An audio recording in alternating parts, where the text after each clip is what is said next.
Shalom everyone, Boker Tov, Rabbi Eric Solomon, Raleigh, North Carolina, Beth Meir Synagogue. Tomorrow morning Torah from isolation.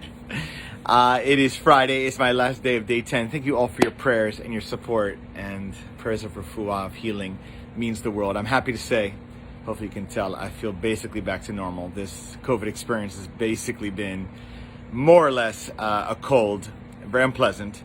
But I'm eternally grateful to the Holy One for vaccines, for science, for scientists. I'm grateful that I was boosted and vaccinated, things of this nature. So clearly I feel very blessed. Hope to return back and be free for the Shabbat after my 10 days in isolation quarantine. So I can still do some morning Torah. Thank God. Thank God for technology. Here it is. This Shabbat is Bamidbar, the Parsha, dealing with giving the Torah or wandering in the desert or the wilderness. That's what Midbar means. And it's right up to the holiday of Shavuot. Shavuot literally means weeks, but it's the time we celebrate the counting of 50 days from Passover, receiving of the Torah on Mount Sinai. And we'll study Torah late into night and celebrate receiving the Torah the next couple of days after Shabbat. So I want to talk about this Torah thing, okay? If you just step back for a second, just step back on Shavuot, the main message, we all know the Har Sinai message, and God gave the Torah, and Moses goes up on the mountain, and all that stuff. And there's good versions and movies. Tough. But what's the essential point? The essential point is that God is giving over a message to humanity. And, sounds simple. But it's a two-part process there, right? God may want to give something, give a gift, give a message, give wisdom. But it's very dependent on the people's willingness to open up their soulful ears, and receive it. Not to be taken for granted. People here today in our contemporary world, in many relationships, engage with people, and maybe even have their face looking at someone eye to eye, but they are truly not listening. They're not interested. Sometimes even me. I try to do my best, but it's hard to be out in the world, to receive information, to be genuinely curious, to be open to something new, to the feeling, which I've heard some Hasidic masters talk about, that I am not complete yet, and there's something out there in the world that can help me become more whole, what we'll call the Torah in the grandest sense. It's an attitude of humility. It's an attitude of openness, of curiosity. These are the qualities of a spiritual person, is that you're open, you're curious. Now, what's the downside? I'm thinking a lot about this past 10 days, oy vey. Many of you have been through it as well.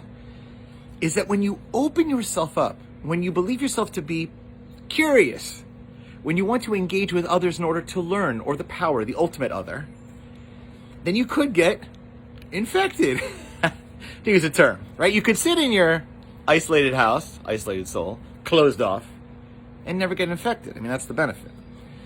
But the essential message of Shavuot is that we're not meant to stay at the bottom of the mountain, or even the top of the mountain, or in some jail. Ideally, spiritually, we're supposed to be open. Supposed to consider ourselves in need of a message greater than ourselves. And that means sometimes it's going to be hard. Sometimes we're going to suffer. Our heart's going to hurt. We'll be disappointed, frustrated. We'll get spiritually infected. But that's what Shavuot teaches. That's what the Torah basic sense is that there's something beyond us that we have to learn. And are we ready to receive it? Are we open to it? So the last teaching is, why is this always comes right around Bamidbar, the in the wilderness Torah portion, is that the wilderness is beautiful in the sense that it's being open.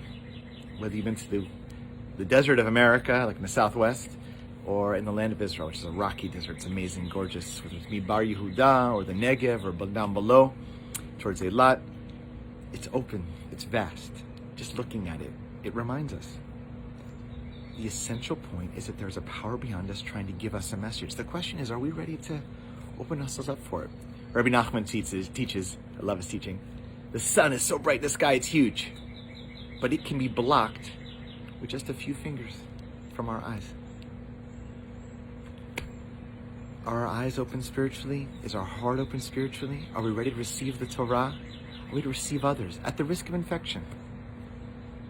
Torah says, go for it. A life well lived is when we see ourselves incomplete and curious and growing and willing to take in new information to grow. Wishing Allah Shabbat Shalom, a Chag Shavuot Sameach, a healthy Shabbat and Shavuot, and God willing, be curious. Kol Tov.